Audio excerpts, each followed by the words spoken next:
What is going on, everybody? Dan with Gear Focus here, and today we are talking about the Canon R7, which is their latest mirrorless camera offering. I've had the chance to use this camera for about 2 weeks now, and I've got to say I'm super impressed with it. So I'm going to split this video up into 3 different sections. The first section, I'm going to talk about all the physical features and the build of the camera. And then the second section, I'm going to talk about photos, and the third section, I'm going to talk about video. I'm going to put the timestamps for all of that down in the description down below, so if you want to jump around in the video, feel free to head down to that description and click around.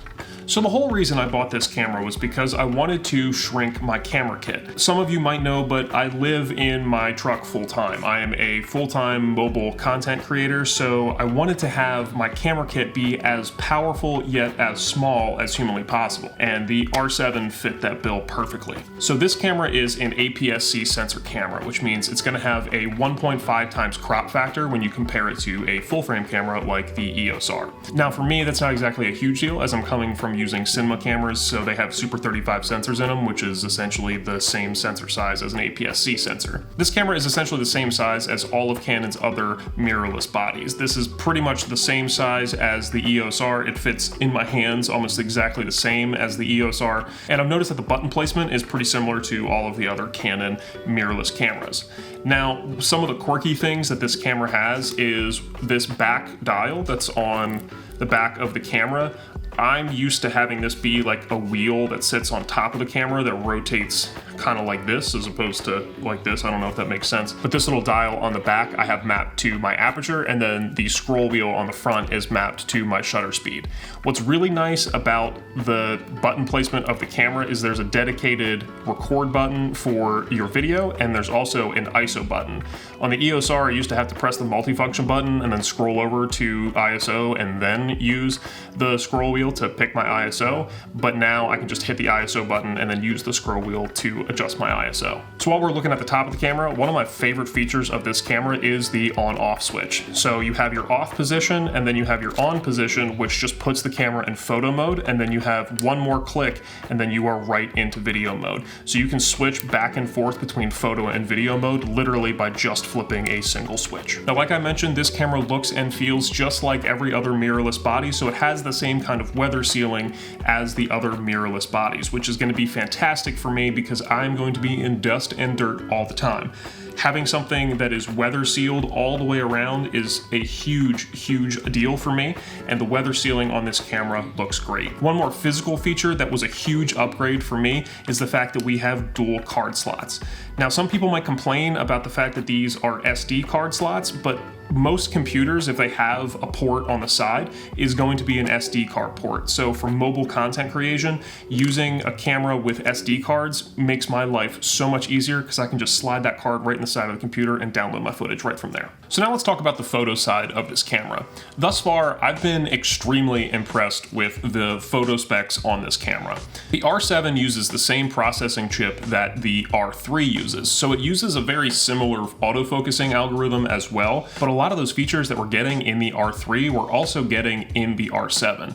Most notably, the 30 frames per second shutter when we have our electronic shutter enabled. Now, with the electronic shutter, we do get a little bit of distortion, and for me personally, I found that on fast-moving objects, it felt like it was having a hard time grabbing focus as well. But as soon as I switched over to the mechanical shutter, which also shoots 15 frames per second, which is still really good, I noticed that my images came out significantly sharper. So if you're shooting some high motion objects, I don't necessarily think that right now, with the way that the firmware is set up, I don't think that electronic shutter is the way to go if you're shooting high moving objects, but the mechanical shutter works just fine. The resolution on this camera is 32.5 megapixels, which is going to make cropping much easier as we have more resolution to work with in post. Now, when it comes to autofocus on the photo side, I can't explain to you how good this autofocus system is.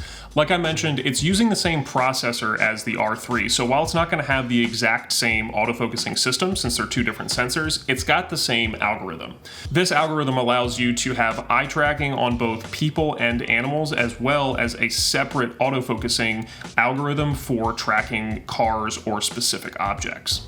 It feels like every time I turn around, Canon has improved their autofocusing system in some way, shape, or form, and every time it just gets better and better and better. Now, like I did mention, I did notice that my autofocusing system was having some trouble with some fast-moving objects, and I don't know if that's necessarily like a firmware thing or if that was a lens thing. There's a lot of different factors that could go into that, but when I was shooting fast, really fast-moving objects like Archie playing fetch, it made it really hard for the autofocusing system to actually grab onto the subject. The tracking was there. I could see the tracking in the viewer, and I could see that it was locked right onto Archie's eye, but the autofocus wasn't pulling quite fast enough to get Archie completely in focus. So let's go ahead and jump over to the video side of this camera, because I think that that's where it really shines. We've got 4 main shooting frame rates on this camera. We have 23.98, we have 29.97, 59.94, and 120 frames, but that is in 1080p. Now, something that I thought was a little bit weird was the fact that there weren't any true 24 or 60 frames per second options, but that's really okay. I'm actually moving over to shooting everything in 30 frames per second, as most of the content that I make is consumed on mobile phones. We also have 2 different 4K resolutions. We have 4K and then we have 4K Fine. And 4K Fine is basically taking a 7K resolution area and compressing that down to a 4K video file. So we're getting more resolution, or more detail rather, out of the 4K Fine.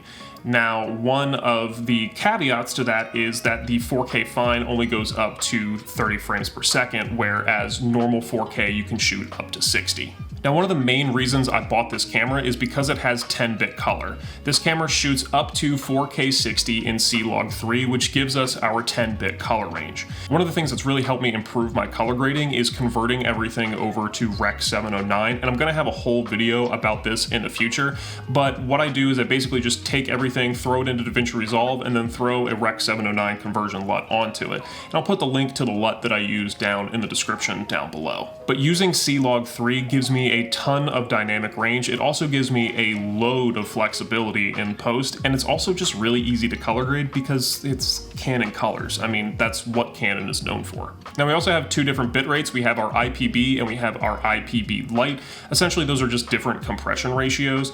The IPB Lite will give you about double the record time that the IPB gives you. Now, one thing that Canon really pushes on this camera is its low light capability.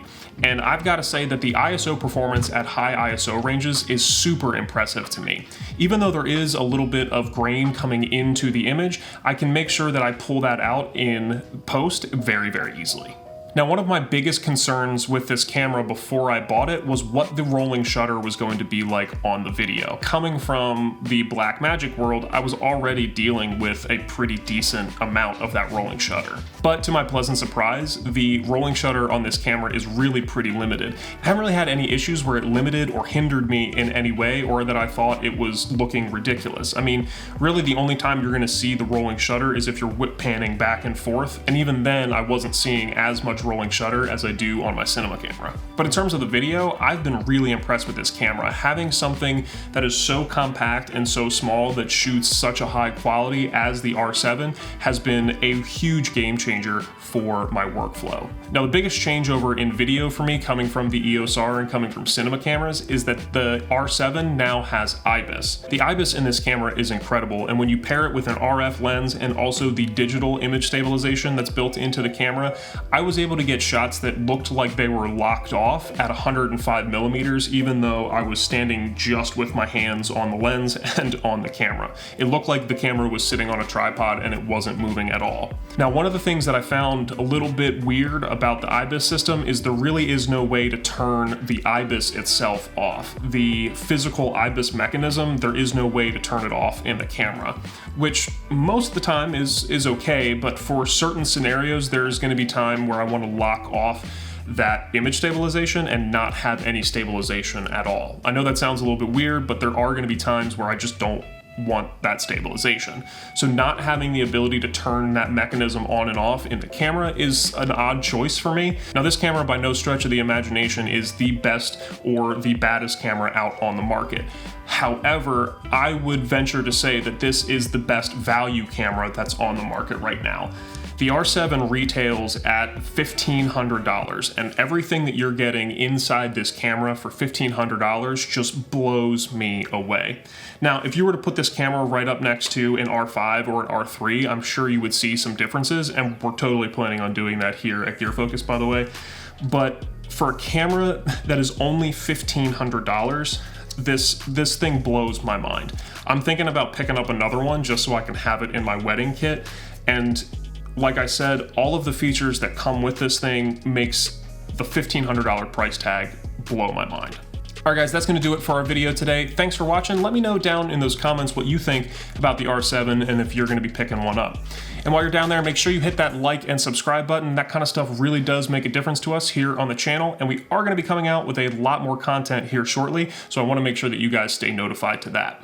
That's going to do it for today's video. I will see you guys in the next one. Until then, stay safe, stay healthy, and remember, Gear Focus is always here to help you feed your passion.